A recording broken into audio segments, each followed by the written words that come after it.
Welcome बच्चों, हम solve कर रहे हैं विज्ञान भारती फर्स्ट क्लास 6 अभ्यास कार्य पुस्तिका। ये हमारी न्यू सेशन की बुक है 2024 एंड 25। आज हम पढ़ने वाले हैं इकाई 8 जंतुओं की संरचना एवं कार्य। हमारा पहला प्रश्न है, निम्नलिखित प्रश्नों में सही विकल्प छांटिए। अंतःकंकाल बना होता है। तो बच्चों, हमारे शरीर के अंदर का जो अंतःकंकाल है वो बना होता है अस्थियों और उपास्थियों से। ऑप्शन 4 हमारा राइट आंसर हो जाएगा। नेक्स्ट है, मनुष्य के गुर्दे का भार होता है। तो बच्चों, मनुष्य के गुर्दे का भार यहाँ पर जो राइट आंसर होगा वो होगा 125 ग्राम, क्योंकि 150 से 200 ग्राम तक होता है बच्चों, तो वो तो ऑप्शन में है नहीं, तो हम इसको 125 ग्राम पे टिक करेंगे। नेक्स्ट है, ब्रेल पद्धति क्या है। ब्रेल पद्धति क्या है? तो बच्चों, जो लोग दृष्टि बाधित होते हैं वो लोग अक्षरों को छूकर पहचानते हैं, वो डॉट के फॉर्म में उनको अक्षर दिए जाते हैं, तो उसी को हम कहते हैं ब्रेल पद्धति। इसको ब्रेल पद्धति इसलिए कहते हैं क्योंकि इसकी खोज जो है लुई ब्रेल ने की थी। तो जो दृष्टि बाधित दिव्यांग हैं उनके लिए जो किताबें बनाई जाती हैं वो ब्रेल पद्धति में बनाई जाती हैं। तो इसका राइट आंसर हो जाएगा छूकर अक्षरों को पहचान करना। नेक्स्ट है, सूक्ष्मदर्शी द्वारा देखे जाते हैं। तो सूक्ष्मदर्शी द्वारा इसमें से जीवाणु, मेढक, केंचुआ या मछली। तो हमें पता है कि जीवाणु सूक्ष्म जीव होता है, तो जीवाणु ऑप्शन 1 हमारा सही हो जाएगा। नेक्स्ट, ठीक है, एक वयस्क स्वस्थ व्यक्ति का हृदय 1 मिनट में कितनी बार धड़कता है? तो राइट आंसर हो जाएगा ऑप्शन नंबर 2, 72 बार। ये बहुत इंपॉर्टेंट है बच्चों, इसको आप याद रखेंगे। नेक्स्ट क्वेश्चन है, रिक्त स्थानों की पूर्ति कीजिए। हृदय शरीर के विभिन्न भागों में डैश को पंप करता है। तो हमें पता है कि हमारा हार्ट जो है वो ब्लड को पंप करता है, तो यहाँ पे हम भर देंगे कि रक्त। ठीक है, मनुष्य में श्वसन डैश द्वारा होता है। हम किसके द्वारा सांस लेते हैं? तो हम फेफड़ों के द्वारा सांस लेते हैं, तो यहाँ पे हम भरेंगे फेफड़ों। नेक्स्ट है, हृदय के 2 प्रमुख कक्ष डैश तथा डैश हैं। तो बच्चों, हृदय के 2 कक्ष होते हैं अलिंद और नीलय। हमारा हृदय जो है वो 4 चैम्बर्स में बटा होता है। इस तरह से आप इसको एक रफली डायग्राम लेंगे, तो ऊपर वाले को हम कहते हैं अलिंद और नीचे वाले को हम कहते हैं नीलय। ठीक है, अब ये हो जाता है हमारा इधर बच्चों दायां अलिंद और इधर बायां अलिंद, और इधर दायां नीलय और इधर बायां नीलय। ठीक है, नेक्स्ट है, वातावरण में होने वाले परिवर्तनों का अनुभव हमें डैश के द्वारा होता है। किसके द्वारा होता है बच्चों? हमारी जो 5 ज्ञानेंद्रियां हैं उनके द्वारा। तो हम लिखेंगे यहाँ पे इंद्रियों द्वारा। नेक्स्ट, शरीर में रक्त छानने का कार्य डैश करते हैं। कौन करता है बच्चों? गुर्दे यानी किडनी। ठीक है, गुर्दे जो हैं वो रक्त छानने का कार्य करते हैं। नेक्स्ट, सही कथन पर सही तथा गलत कथन पर गलत का चिन्ह लगाइए। पाचक अंग और पाचक ग्रंथियां मिलकर पाचन तंत्र बनाते हैं। बिल्कुल सही है बच्चों, तो हम यहाँ सही का निशान लगाएंगे।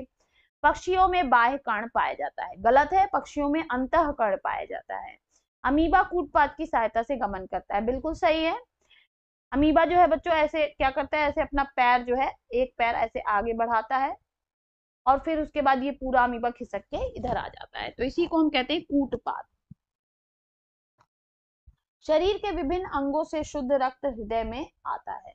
तो ये गलत है बच्चों। स्तंभ का तथा स्तंभ खा को सुमेलित कीजिए। संयुक्त नेत्र, संयुक्त नेत्र किसमें पाए जाते हैं बच्चों? कीटों में। अमीबा, तो ये बच्चों अमीबा की अनियमित आकृति होती है। अमीबा की जो आकृति होती है वो अनियमित होती है। नेक्स्ट है श्वसन। श्वसन हम किससे करते हैं? फेफड़ों से, तो राइट आंसर हो जाएगा फेफड़ा। फिर है बच्चों पाचन। पाचन में खाद्य पदार्थों का पाचन होता है। फिर है उत्सर्जन। उत्सर्जन किसके द्वारा होता है बच्चों? वृक्क के द्वारा, तो उत्सर्जन हो जाएगा हमारा वृक्क से। तो इस तरह से आप मिला लेंगे। नेक्स्ट है हमारा, निम्नलिखित में अंतर लिखिए। ऐच्छिक क्रिया और अनैच्छिक क्रिया। ऐच्छिक क्रिया जो हम बच्चों अपनी इच्छा से करते हैं, और अनैच्छिक क्रिया जो हमारी इच्छा से नहीं होती है, जिस पर हमारा कोई कंट्रोल नहीं होता है। तो इसका हो जाएगा हमारी इच्छा व नियंत्रण में, हमारी इच्छा से परे। मस्तिष्क द्वारा नियंत्रित होती हैं, इस पर हमारा कोई नियंत्रण नहीं होता है। जबकि ऐच्छिक क्रियाएं जैसे खाना, लिखना, चलना, बात करना। अनैच्छिक क्रिया जैसे दिल की धड़कन, सांस लेना और भोजन का पाचन। नेक्स्ट है बाह्य कंकाल और अंतः कंकाल। तो इसको बच्चों हमने कुछ क्राइटेरिया पे डिफाइन किया है। स्थान, बाह्य कंकाल शरीर के बाहर होता है जबकि अंतः कंकाल शरीर के अंदर। आवरण ये त्वचा के ऊपर होता है और ये मांसपेशियां व ऊतक के होते हैं। ठीक है। कार्य सहारा, सुरक्षा व गतिशीलता। अंतः कंकाल आकार व सहारा व गतिशीलता। विकास इनका आसान होता है जबकि अंतः कंकाल का विकास जटिल होता है। बाह्य कंकाल पाए जाते हैं कीट, मछली, कछुआ। हमारे अंदर है नाखून, बाल और सींग।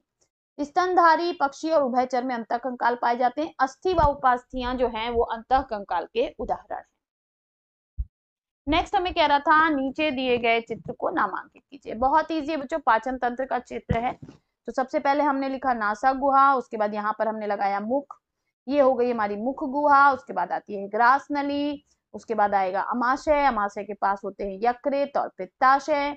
उसके बाद आएगी हमारी छोटी आंत, लास्ट में आएगी हमारी बड़ी आंत। बड़ी आंत के पहले पार्ट को जो है हम कहते हैं कोलन। उसके बाद हमारा आ जाएगा मलाशय और उसके बाद गुदा। फिर है नीचे दिए गए चित्र को नामांकित कीजिए। तो अभी हमने पीछे किया था, इधर हो जाएगा हमारा बायां अलिंद, ये हो जाएगा हमारा बायां नीले, दायां अलिंद, दायां नीले, और ये है हमारी पाश्च महाधमनी। नेक्स्ट कह रहा है नीचे दिए गए अंकों के सामने रिक्त वर्गों में उनके कार्य लिखिए। तो हमें अंग दिया है, तो अंग है हमारा त्वचा, इसका कार्य है स्पर्श। दूसरा अंग है अमाशय, इसका कार्य है पाचन। यहाँ पर अंग है आंख, इसका कार्य है देखना। यहाँ पे अंग है फेफड़ा, इसका कार्य है श्वसन। कान का कार्य है सुनना। इसी तरह आप देखेंगे कि यहाँ पे दिया हुआ है जीभ, जीभ का कार्य है स्वाद, वृक्क का कार्य है उत्सर्जन, और हृदय का कार्य है रक्त परिसंचरण। तो आप इस तरह इस ग्राफ को भर लेंगे। नेक्स्ट हमसे कह रहा है वायुमंडल में गैसों के प्रतिशत संगठन के आधार पर गैसों के नाम लिखिए। तो वायु में सबसे ज्यादा 78% नाइट्रोजन, उसके बाद 21% ऑक्सीजन, उसके बाद से आपका 0.97% अन्य गैस हैं, और 0.03% पाया जाता है बच्चों कार्बन डाइऑक्साइड। यहाँ पर बच्चों हमारा ये लेसन भी समाप्त होता है। फिर मिलेंगे नेक्स्ट वीडियो में एक और लेसन के साथ। तब तक के लिए पढ़ते रहिए, आगे बढ़ते रहिए। बाय बाय बच्चों।